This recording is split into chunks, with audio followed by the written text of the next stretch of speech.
Today is April 3, Good Friday, Biyernes Santo. At ngayon ay sasagawa namin yung Visita Iglesia. We'll be visiting 6 to 7 churches and then we'll be ending it with a mass sa Tower Hill ata, sa Damazanod. So, ayun, right now I'm walking to the first church. The name of the church is St. Mary of the Angels Catholic Church dito sa Notting Hill. Late na ako actually. Hindi ko na din alam kung nasan ako. Wait lang. Let's check Google Maps first. Kasi hindi ko na alam. Ayun. Malapit na ako dun sa church. And we'll be doing 1 to 3 stations. So, samahan niyo kami sa journey namin na to.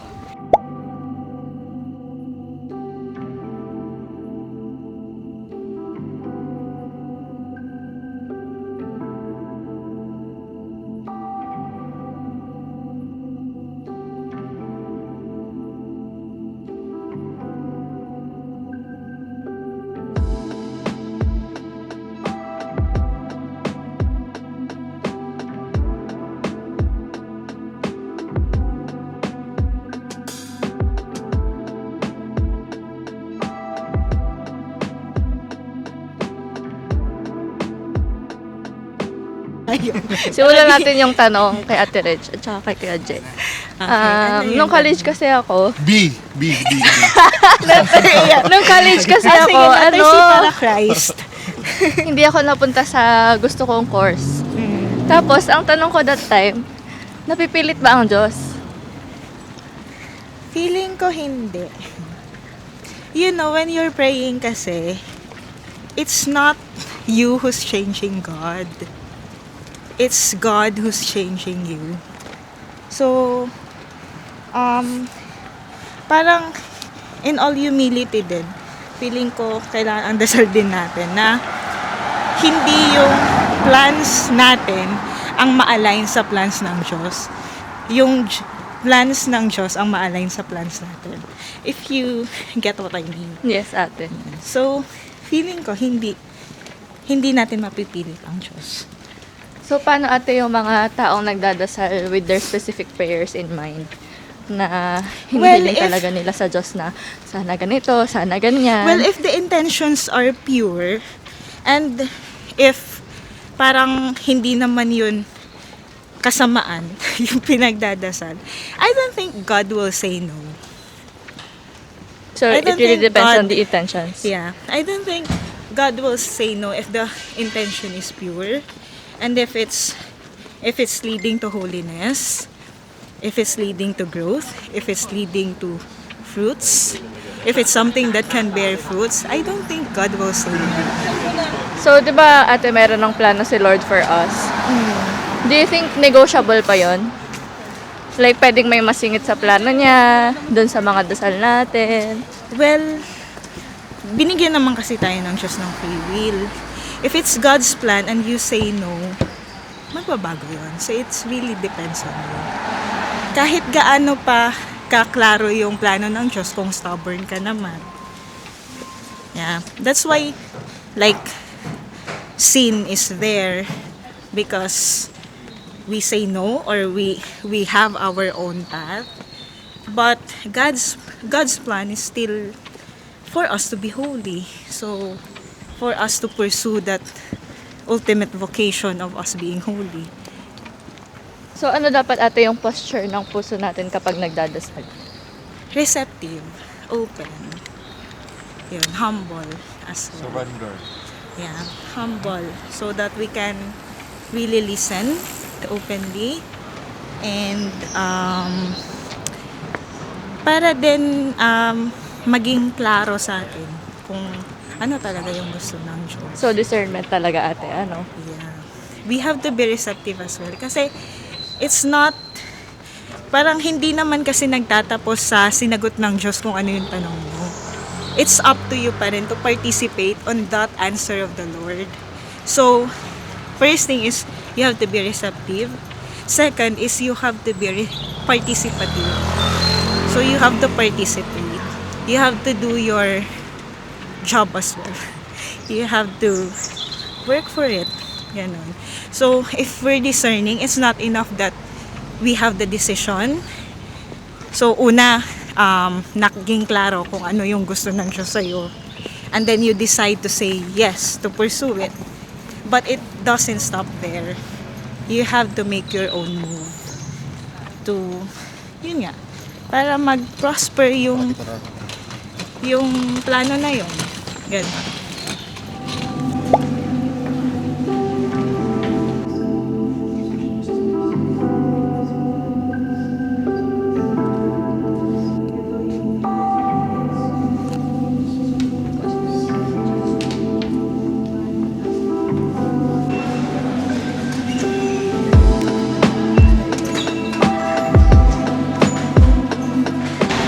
Okay, Kuya, with all of the things happening lately, most especially in the Philippines and the whole wide world, Yeah.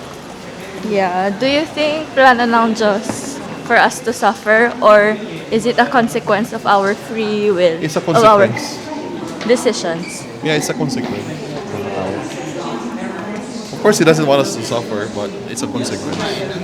So, laging plano ng Diyos na maganda lahat ng bagay. Magandang plano ng Diyos. How about those people who are suffering in poverty, na nabuhay na sila na mahirap sila, gano'n? It's for me talagang ano siya. It is some way his plan. Pero again, consequence siya of our free will. And I'm So, saan looking nagsimula at it yung na consequence there na are, yun? syempre from original sin. So, yeah, they've been trying to, redeem us. But of course, we have free will. So, Paano yung mga tao na sinusukuan na yung dasal nila dahil nga pakiramdam nila ay nabuhay na sila ng gano'n, na nagsasuffer? that's their decision.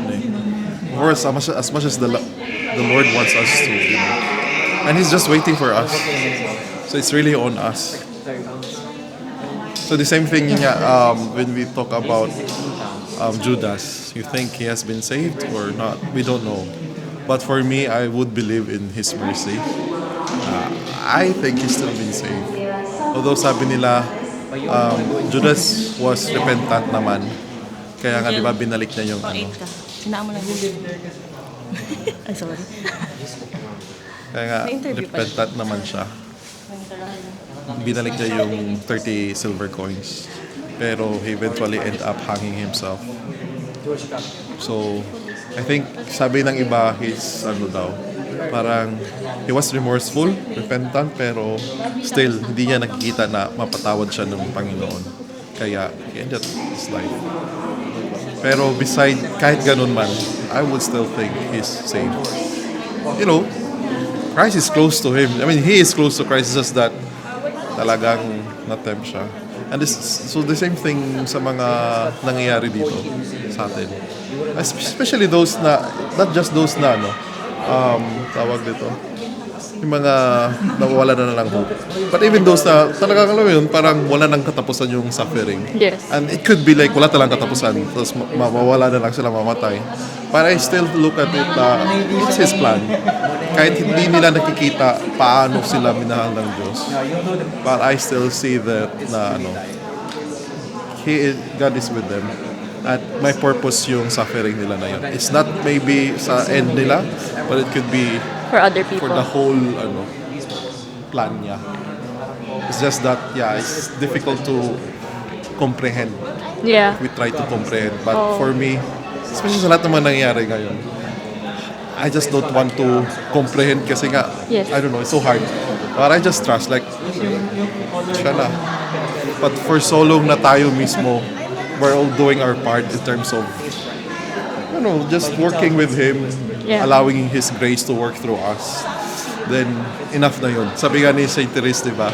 Just, do your part in every little, things, in our daily tasks. If we always put Him, then that's already giving Him glory. Siya nang bahala kung paano man yan siguro.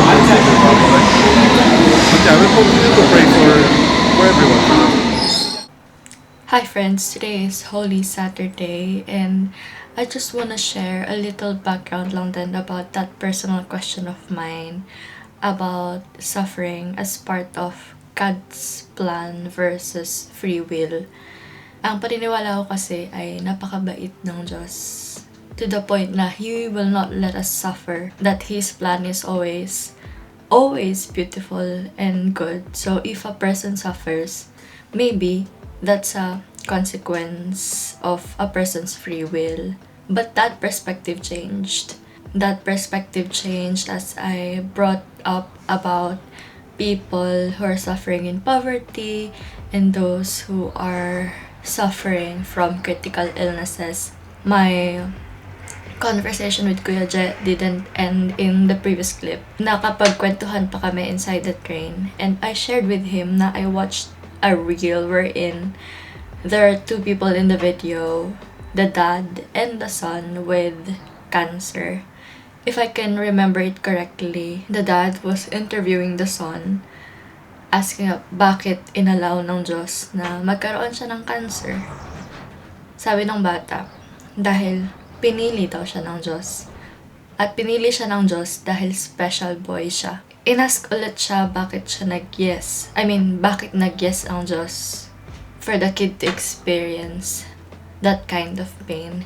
And the kid said that the Lord chose him to do it at hindi siya galit sa Diyos. He was glad that the Lord chose him and not his siblings or even his dad, because if it will be them, then they will have to go through what the kid is going through. At ayaw niya yon. Inask ulit siya ng dad niya why the kid was smiling while he was being interviewed. And he said na the Lord is still making him happy despite the pain he is encountering. Sa homily din sa Good Friday yesterday, I was reminded that the Lord is not distant in our suffering. He walks with us, with every wounds that we have. Kuya Je told me that suffering can be part of the plan. He mentioned in the previous clip na the purpose can be not for them, but maybe for the people that surrounds them. And if a person's life ended still suffering, know that the plan of God doesn't end there. He promised life after death, and through remembering Christ's passion in this Good Friday, I was reminded that it was part of God's eternal plan for His Son to suffer and die for the salvation of humanity. Besides that, hindi natapos yung buhay ni Jesus Christ sa suffering. There was resurrection, ascension, and future return. These things were necessary to fulfill that divine prophecy, that divine promise to redeem us. So, how will you know na yung bagay na pinagdadasal mo at yung mga decision mo sa buhay ay plano ng Diyos for you? Do you feel this certain kind of peace or comfort kapag nakapag-decide ka na feeling mo, baka ito na nga yung plano ng Diyos. Pero, meron bang pattern or senyales ang Diyos na ito yung para sa'yo?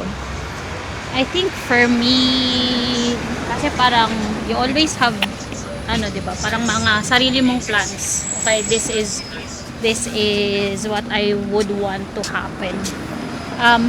Sabihin na lang natin, so nagkasakit ako before, and that changed a lot ng perspective ko.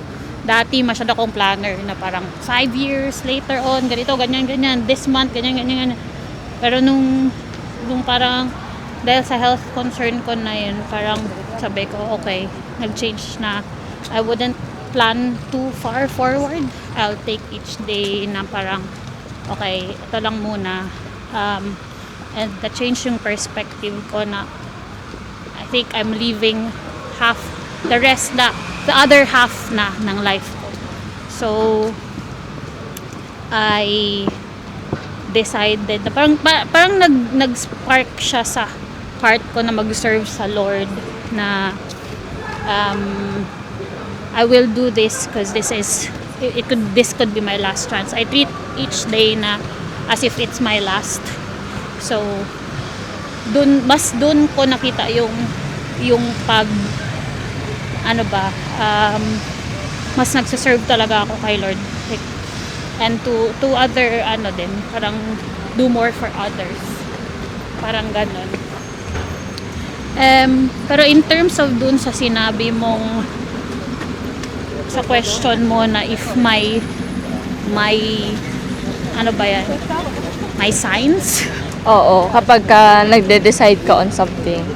So, May sign ba ang Diyos sa'yo na ito ang tamang desisyon, ito ang plano ko para sa'yo?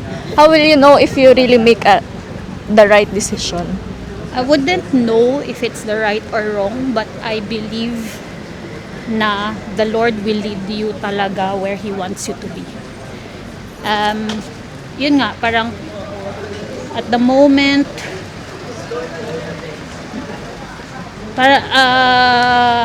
currently parang on the way ako sa vocation, ano ba yan, praying, discerning for vocation, ganyan. And I thought, okay, ito yung path ko ngayon. This is my reality. Pero nung nag-crossroads last time, parang may sinabi si sister na sometimes you just have to walk with the Lord and kausapin mo siya sa lahat ng mga concerns mo, sa lahat ng mga plans mo and all, and then at some point He will just magugulat ka na lang na along your walk with Him, mapapatingin ka sa paligid mo, oh, iba na pala. Ito na pala yung tamang way, ito na yung tamang desisyon. Hindi din tamang desisyon, pero masasabi mo na, Lord, is this, ito pala yung gusto mo for me. But you have to walk with Him before mo yun ma-realize. Like, ito yung mga Hindi siya nakaplano. instant na. Hindi siya instant. You will have your thoughts na, okay, this is what I'm looking forward to. Ito ang possible na mangyayari sa akin. But if it's not His will, it will not be. And Ililihis ka ng Diyos kung hindi man ito yung plano. it will always be according to His will. And I think it takes faith for that to happen to you.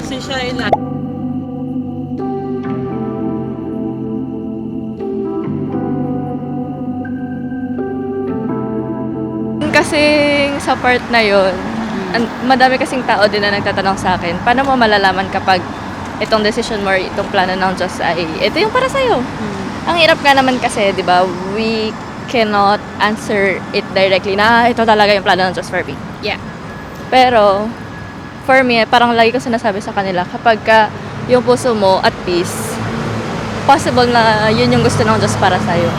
Pero maganda nga din yung naging na-mention mo na walk with Him. Kasi it's really a discernment. Ano? Yeah. Bago tayo humantong sa decision na yun, ay kailangan ay we really pray Yeah.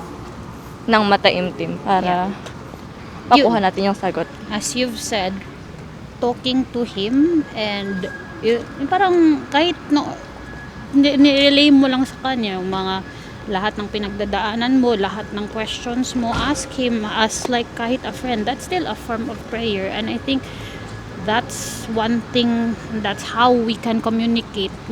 That's our way of communication to Him naman talaga. If you want to ask Him if this is the way, if this is the answer, if this is where He wants you to be, He will answer it, but you still have to tell it to Him, and that way is the prayer. Kahit na tanong lang yan na simple, that's still a form of prayer. And He will always, sabi nga doon sa crossroads na you have to ask specifically din if kung ano man yung tanong mo kay Lord, and He will answer. As for me, marami akong pinag-pray na, Lord, if hindi ito, tanggalin mo na lang to. If ito talaga, You will bless me with this. For He will really show you, and you will know na kasi sa akin, when I prayed na tanggalin mo na lang to, Lord, kung hindi talaga siya, wag na lang. And then He really showed me na no, this is it. ito yung binibigay ko sa'yo, this is my answer to you. And I agree, you'll find peace. Pero it's not just that I felt peace. Hindi ko alam, may revelation na maririnig mo at mafe-feel mo, maybe not from God's mouth himself, pero through the instrument that he sent you, that they really yung answer ni Lord is nagiging tangible. So yeah, and then ikaw na mismo magsasabi sa sarili mo na yes Lord, I hear you. So we really must be aware of where God is leading us. Yeah, and he will make you realize it. Trusting in him is the first step, or I don't know if it's the only step, but yeah, through the prayer, through communication, kasi nag-reach out ka to him. Trusting in him, he will definitely reach out back to you. We don't know the time.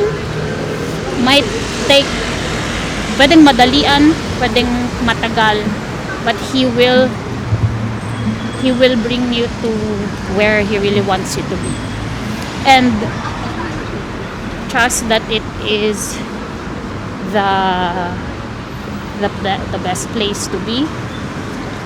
It's beyond the capacity of what we can think of na ito yung best option. No. He has plans that are better than ours. And you will know why. But yun nga lang, it takes a lot of patience because you will only know why it has to happen that way. Yung realization only comes sa end na. And we have to complete the whole story before mo makikita what a blessing it was. That's why things have to happen like this, because God has a greater plan for me.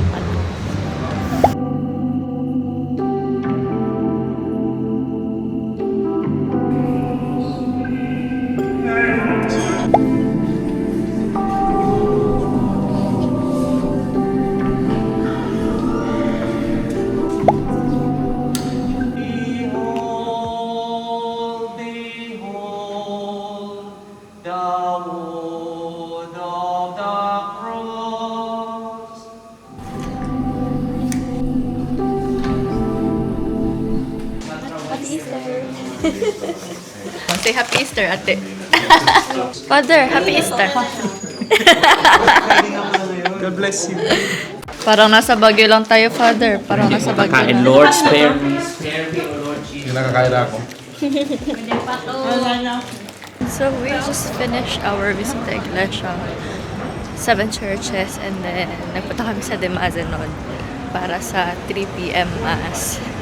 And now we're heading to, I don't know. We're heading to a place para makakain kami. Hindi ko alam kung anong restaurant. Pero we'll see.